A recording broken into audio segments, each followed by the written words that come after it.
Husband cheated with our marriage counselor, and I don't know what to do. So yeah, you read the title, my 49 female, husband, 50 male, and our relationship counselor, 38 female, a part of my life I considered sacred, has become a toxic blend of lies and deceit. The person who was supposed to help us get back on track ended up derailing us completely. To give you the full picture, we were high school sweethearts. Yeah, the cliched story of meant to be together forever, but fast forward 20 years, 2 kids, and a mortgage later, it wasn't so rosy. We were drifting apart, arguing over silly things, losing the us in the process. That's when we decided to rope in a counselor, a beacon in the storm of our marital discord. Our counselor, let's just say, was charismatic, empathetic, intelligent, and seemingly genuine. We had our sessions, spoke about our problems, and she was the one helping us navigate through it all. We were making progress, I thought. It felt like we were starting to remember why we fell in love in the first place. The D-Day arrived unceremoniously one weekend when I stumbled upon some messages on his phone. Now, I'm not a snoop, but he'd left his phone open on the kitchen table, and I saw her name pop up. In retrospect, I think he wanted to be found out. Those messages, they were explicit, intimate, leaving no room for doubt. My heart felt like it had been ripped out, stomped on, and fed to wolves. It was a searing pain, something I wouldn't wish on my worst enemy. The rest of the day was a blur of anger, tears, and a whole lot of whiskey. Confrontation was inevitable. He confessed, said it had been going on for months. The counselor was surprisingly silent when I rang her up. The gall of her to just hang up on me. I felt betrayed, abandoned, used. It was as if I had been thrown out of a plane without a parachute. The past few weeks have been horrible. The kids are confused, they sense the tension, but I've tried to shield them as much as I can. We are in the process of separating, but it's the emotional turmoil that's killing me. The deceit, the betrayal, the shattered trust. It feels like a gaping wound. I've been trying to keep myself sane, to distract myself from the constant loop of their betrayal playing in my mind. Sorry for the long rant, but it feels good to let it all out. The future seems so uncertain right now, but I guess, it's time to rebuild. It's not going to be easy, but I'm not going down without a fight. I left, ghosted, my fiancée because I found out I was just an option early on in our relationship. We did distance early in our relationship for reference. I was away a decent amount for work but eventually got to be home more. I never even considered breaking my commitment to her. We got engaged a little over a month ago, dated for about a year prior.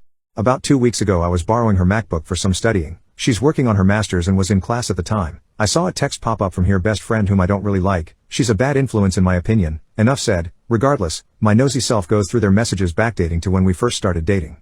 So anyway, to keep this fairly short, there were 2 other guys I know of for sure she entertained enough to go out with, kiss, made out all night in her words, send pictures to, and brag about it to her best friend I don't care for. Oh, and let's not forget she spent the night with one too. She never sent nudes or anything over text even to me, but a lot of the pictures she sent me, they also got. I confronted her when she got back from class and she made excuses for everything and shamed me for going through her messages. I know I shouldn't have, but either curiosity or instincts from back then got to me. She admitted she kissed one of the guys one night she got too drunk and fell asleep in the same bed, but fully clothed in her words. Who knows? I slept on the couch that night. I was so pissed. My mind was made up right then and there I was going to leave. If she's going to do that early on in our relationship, I can't honestly trust her ever again. A few days go by and I make it seem like I'm good and over it just to buy time to collect myself. I got myself situated, and made up some null crap story that I wanted to get her engagement ring engraved while she was in class. She agreed.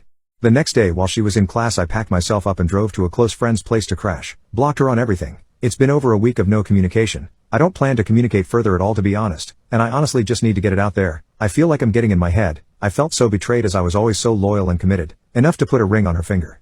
Now I'm just chilling, not sure where I'm at emotionally, trying to stay productive and keep my mind off it, coming to Reddit for validation or something I guess lol.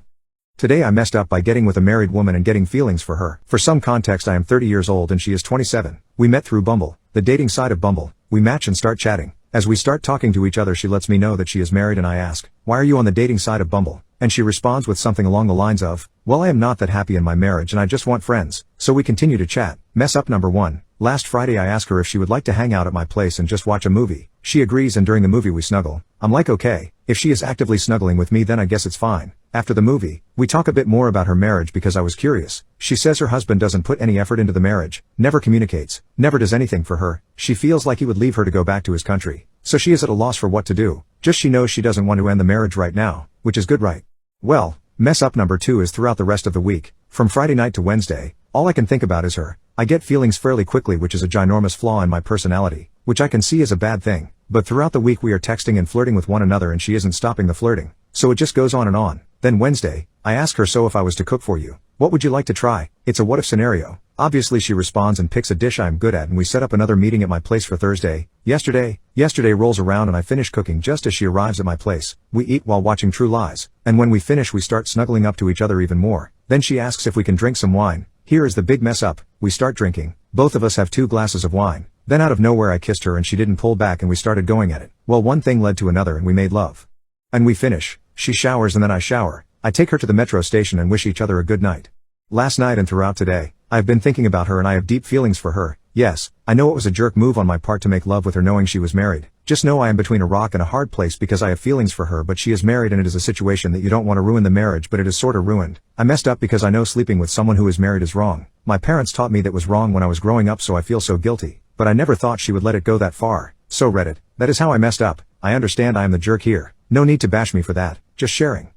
Today I messed up by injuring a heart surgeon in the middle of heart surgery. I am an assistant in heart surgery. I work with over a dozen different surgeons. The one doctor is one of the OGs at this place. Been around forever. Seen it all. Done it all. Nothing really bothers him. He's very quiet and reserved during surgery. I'm new here, so I'm really trying to make a good impression.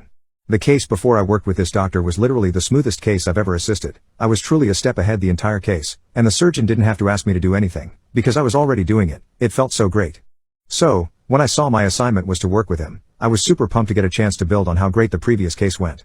So, there we are, in the middle of the surgery. The heart is arrested as diastole, the heart-lung machine is cycling the blood instead, and we have the heart literally cut open to replace a valve. Right in the middle of placing the valve sutures into the heart, he handed me 2 of them, and I went to place a hemostat clamp on them outside of the open chest, like I had with the rest of them. This is a routine and imprecise move, so I was kind of nonchalant about it. Unfortunately the surgeon pulled his hand back right as I went to clamp, and I clamped a mother effing metal clamp onto his pinky knuckle. He lurched back, and screamed in pain, looked at me and said, "Now why the F did you do that for?" I was speechless, being caught totally off guard. Obviously I hadn't done it on purpose. This reserved and quiet surgeon did it just scored a touchdown in the Super Bowl spike with the now contaminated, with his own blood, needle driver he had been holding onto the floor, ripped off his gown and gloves, and stormed out of the room.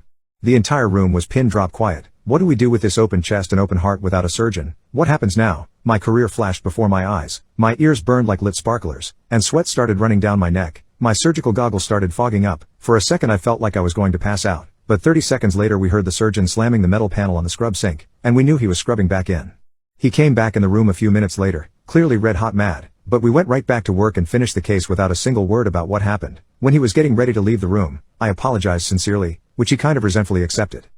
Husband and brother had an affair, don't know if I should laugh or cry. So, I 35 female found out my husband, 38 male, of 6 years was having an affair. That alone would be enough to push anyone's buttons, right? But just wait, there's a twist. He wasn't having an affair with another woman, nope. He was having an affair with my brother. Yeah, you read that right, my bloody brother.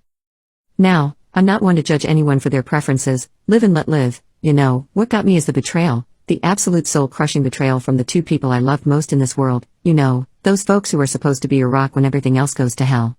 Yeah, those, I found out purely by accident. I wasn't snooping, promise, just looking for an old picture on my husband's laptop. We often swapped devices and didn't really have any boundaries when it came to privacy, or so I thought. Stumbled upon some emails, not just any emails, lovey-dovey ones, with my brother. My world collapsed, literally my legs gave out, and I ended up on the floor, staring at those words that made absolutely no sense. I swear, if confusion and hurt had a baby, that baby was me at that moment. It's been a rough few weeks since that day. I confronted them both. I wish I could tell you that it was a heated discussion with flying pots and pans, but honestly, it was a quiet conversation with a lot of crying. More from my end. Obviously, I feel deceived, cheated, and just replaced. It's one thing to be swapped out for another woman, but to find out that your husband is gay, and in love with your brother, that's a level of pain and confusion I never thought I'd have to endure. Life's been a whirlwind of emotions since then, the crying, the anger, the self-doubt, the stages of grief for a marriage I thought was solid. I've moved out temporarily, staying with a friend. On top of it all, I feel so isolated. Like, how do you even begin to talk about this with your friends? How do you explain it without feeling like a circus freak? And before anyone says, yes, I have started therapy. What's next for me? I don't know, probably a divorce. It's still a raw wound. Right now, I'm just surviving. I'm trying to remember who I am outside of being a wife, a sister. Outside of this betrayal, I'm trying to figure out what this means for me, for my relationship with my brother, for my view on love. Sorry for the long rant. Thanks for reading. I haven't seen my family in 2 years because they covered up my brother's affair with my wife, and now they want me to come back. 2 long years. That's how much time has passed since I last saw my family. Why? Because they covered up the fact that my own brother was having an affair with my wife, the woman I was committed to for 7 years. The question haunts me, Am I obligated to reconcile, or can I continue to cut ties without guilt? You see, I loved my wife. I loved her with every ounce of my being. I allowed her to live with me rent-free while she pursued her studies, supporting both of us financially at times so she could chase her dreams and passions. We had dreams of a future together, and I thought we were unbreakable. The day I found out about her affair with my brother, everything changed. What made it even more painful was finding out that some of my family members knew about it but didn't tell me. I felt completely heartbroken. I was so angry that I ended up confronting my brother and even knocked him out. After that, I quickly packed my things and left, moving far away from all the lies and betrayal they showed me. The hurt, the anger, and the feeling of being betrayed are still with me. I can't help but hate them for what they did to me. Sometimes, my aunt would call me, and she would sound really angry and bossy on the phone. She would say things like families should always be together. You need to make up with your brother, it's what God wants. My mother, who at first seemed like she understood how I felt, started to act the same way as my aunt. She began saying the same things, telling me that I was hurting the family by not being around. Why should I come back when you knew what was going on and didn't say anything to me? I would ask her. She wouldn't answer, just staying silent, and then she would keep asking me to come back. She wouldn't even talk about my question or show that she understood how much I was hurting. I don't just hate my family, I'm also shocked by how they don't seem to care or understand how I feel. Some of my friends have left me too, because they agree with my family. I just can't understand how everyone, even some people I used to call friends, can tell me that I should just come back and act like nothing happened. They say things like I need to support my family and families stick together, but those words don't mean anything to me now. Do they even know what they've done to me? It's like they don't know or care about how wrong this all is. I've questioned my own sanity, wondering if I'm missing something. Perhaps I'm the one in the wrong. But deep down, I know that's not true. I used to provide financial support to my family, but that's gone now. I see no reason to support them, and I don't give a damn if they can't pay their bills. This entire ordeal has turned my life upside down, and I find myself lost, confused, and hurt. Am I really obligated to go back to my family through thick and thin, even after such betrayal? I seriously don't see how I'm in the wrong here, but the weight of their expectations weighs heavily on me. My wife confessed she's asexual and unloving. I want to divorce her, but I love her. We got married 5 years ago after dating for 2 other years. I thought we were a happy couple until one day she started to cry and confessed me that she has always been asexual. She's never had an intimate desire and she always faked it because she loved me and she didn't want to lose me. She said she liked me but she just doesn't like love making in general. She also doesn't like self-pleasuring. I told her I wouldn't leave her and that we would figure out a solution. At first she was willing to make love with me. She said it wasn't something she liked, but she liked the idea of making me feel good. Days, months, years passed, and she cares less and less about making me feel good. Every time I had to ask her to make love with me, she was so not involved that it felt like doing it with a mannequin. At the end I just stopped trying and she didn't care. We stopped getting intimate 2 years ago. Meanwhile she stopped being loving too. She used to be sweet and nice with me, but now she's always cold. She said she realized that she was faking that too. She said she loves me but she doesn't like to show affection and before she did it only because she thought that's how girls should behave. I told her that maybe she has some psychological problems, but she got angry saying that I'm ignorant and there are a lot of people who are like her and it's not a condition, but it's just how some people were born. I can believe it about asexuality, but not about the other part. She was sweet and loving because that's how she was. Nobody told her to be that way. She always watches some pseudo-psychologists on YouTube that I think is not helping her at all but is basically convincing her of all this bull crap. Now we're basically roommates. The only thing she does is give me a simple kiss every day when I come home from work. We're not intimate in any possible way. I can't resist anymore. I feel like I'm single and without the possibility to get a girlfriend, because I already have a wife. I miss lovemaking and being intimate. I miss cuddles. I miss real kisses. I miss hugs. I want to divorce her but at the same time I love her, and I can't imagine not having her in my life after all these years. Also I feel sorry because I know she's not cheating on me or something like that, it's just how she is, but that's clearly not what I need.